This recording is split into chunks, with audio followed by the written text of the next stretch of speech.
Regressamos a estúdio e à conversa com Bernardo Blanco da Iniciativa Liberal, que víamos nas imagens da Comissão de Inquérito, quer à CEO, quer ontem Alexandra Reis. Muito boa tarde. Boa tarde. Vamos começar pelo comunicado do Ministério das Infraestruturas a dizer que foi a TAP que quis ir àquela reunião pré-audição na Comissão de Finanças. Certo. O ponto prévio é que a reunião é muito grave. Isto é quase falsear a democracia, ou mesmo que o advogado, antes de um julgamento, reunir com testemunhas. A situação foi denunciada por nós e o que agora é preciso apurar é efetivamente quem é que esteve presente e também quem é que a convocou. E aí já vemos que o próprio Governo já se está a contradizer. A senhora Ministra Ana Catarina Mendes ontem dizia que só tinha feito a ponte entre o Ministério e o Grupo Parlamentar do Partido Socialista, por isso não fazia ideia como é que a CEO lá estava. E hoje o Ministro João Galamba diz que a CEO pediu para estar na reunião. Mas a pergunta que deve ser feita, porque o comunicado diz isto mesmo, que a senhora CEO pediu para estar na reunião, não diz que ela promoveu a reunião ou que teve a iniciativa da reunião. Por isso a pergunta é, como é que ela soube da reunião? Ela pediu para estar numa reunião, mas alguém lhe disse que iria haver uma reunião para preparar a audição.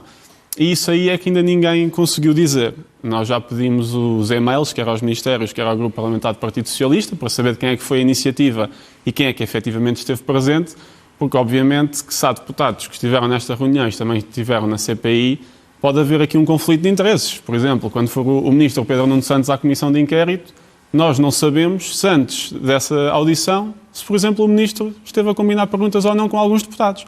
E por isso eu não quero colocar a Comissão de Inquérito em causa, porque eu acho que tem muito valor, mas nós temos de acautelar que o escrutínio se passa naquela comissão e que não há reuniões antes para preparar, seja o que for, das audições.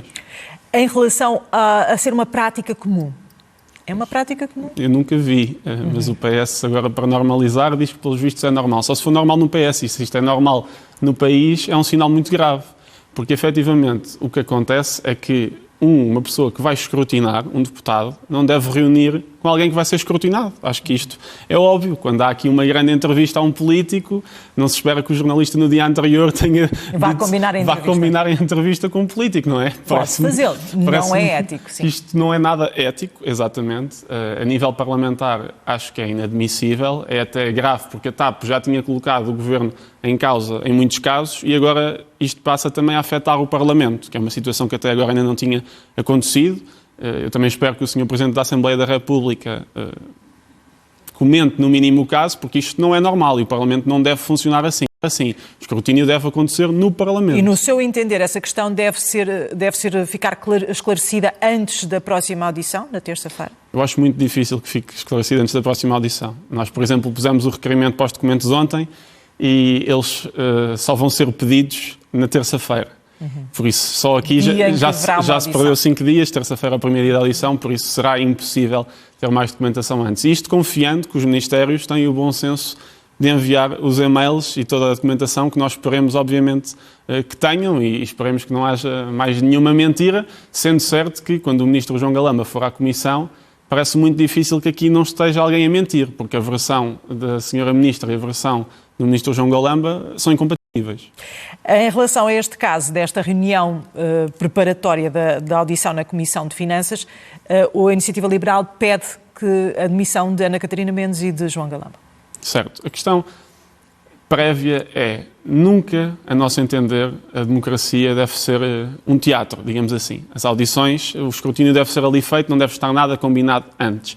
O facto de se achar normal que o Governo e o partido reúna com a Presidente de uma empresa pública que vai ser ouvida no dia a seguir para dar explicações exatamente sobre este caso, o caso Alexandra Reis, que depois iria ser, obviamente, o caso-chave da Comissão de Inquérito, para nós é inqualificável. E, aliás, o único deputado que já se sabe que esteve nessa reunião, que é o Sr. Deputado Carlos Pereira, porque a CEO o disse, é o deputado coordenador... Exatamente. E é o deputado coordenador da Comissão de Inquérito. Nem sequer é o deputado coordenador da Comissão de Economia, onde iria haver outra audição. Por isso, esta audição, obviamente, que também já foi pensada, tendo em conta o futuro, tendo em conta a Comissão de Inquérito. E convocaram o coordenador da Comissão de Inquérito. Por isso, aquela audição está, obviamente, ligada à Comissão de Inquérito. E na Comissão de Inquérito, Se nós pensarmos que todas as pessoas que vêm, que podem falar sobre estes vários casos que passaram na peça, sobre, por exemplo, o caso do voo do Sr. Presidente da República, se o Gomes, quando for falar disso, já tiver combinado as coisas com os deputados do Partido Socialista, obviamente não vamos ter um escrutínio efetivo. E por isso essas reuniões não podem acontecer nunca, seja numa comissão normal, seja numa comissão de inquérito. Em relação às próprias das audições, à CEO da TAP e a ontem a Alexandra Reis, ficou mais esclarecido? Fiquei esclarecido com alguns pontos que foram confirmações. A primeira é que o Governo, na pessoa do Sr. Ministro Pedro Nuno Santos e do Secretário de Estado Hugo Mendes, estavam a par de tudo, e não só estavam a par de tudo, como até regatearam valores. E por isso é muito curioso ver um despacho de 26 de dezembro em que o Sr. Ministro Pedro Nuno Santos pede esclarecimentos à TAP. O que é um despacho fantoche, porque ele pede esclarecimentos quando ele sabia de tudo e esteve envolvido em tudo. E mais grave ainda é que a resposta da TAP é feita em conjunto com o Secretário de Estado Hugo Mendes. Por isso, o Governo pede explicações à TAP e a resposta vem feita também com contributos do Governo. Tudo foi um número público. O Sr. Ministro Pedro Nuno Santos podia-se ter virado para o lado, para o Secretário de Estado, e perguntado. Mas não, decidiu fazer um número público, fingir que não sabia de nada, mentiu. E a resposta da TAP vem com contributos do Secretário de Estado Hugo Mendes, que nós nas próximas audições também investigaremos mais esse caso e tentaremos colocar na Comissão mais pormenores sobre esse despacho, porque é surreal o Governo pedir esclarecimentos e o próprio Governo responder aos esclarecimentos, e por isso esse foi um dos pontos. O segundo ponto é que claramente a CEO lidera aqui o processo de saída, mas sempre a par com o Governo, e isso é muito nítido, não só nas palavras da CEO, mas ontem a Alexandra Reis diz claramente que perguntou à CEO: o Governo está ok com a minha saída? E a resposta foi: of course.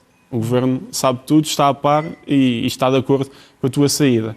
E o terceiro ponto que também me parece relevante é que, para além deste caso, há muitos outros casos.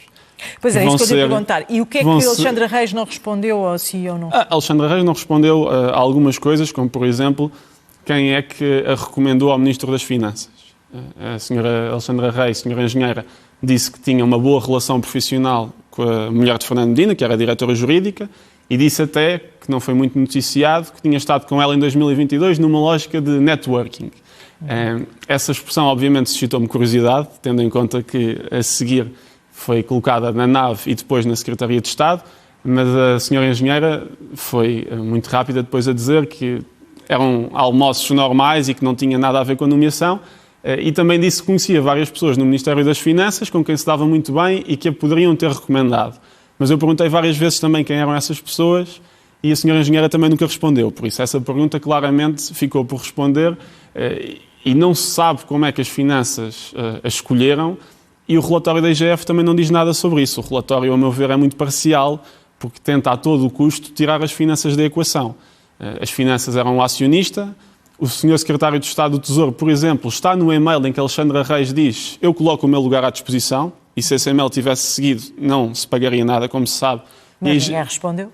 Ninguém respondeu, mas o Sr. Secretário do Tesouro estava lá e a IGF não o ouviu, não ouviu ninguém das finanças, ouviu o CFO, mas como se sabe, nem colocou o depoimento dele, achou que não era importante, e nós agora já sabemos que o Sr. CFO mentiu na comissão de inquérito, e isso no fim da comissão pode ter implicações, porque como se sabe é proibido mentir numa comissão de inquérito, e isto pode ter implicações, e a IGF basicamente tirou as finanças totalmente do relatório, o que eu diria, quer dizer, tendo em conta que a IGF depende das finanças, nunca pode ser totalmente independente, e eu acho que isso se vê claramente no relatório, infelizmente. Muito obrigada. Voltamos à Comissão de Inquérito na próxima terça-feira.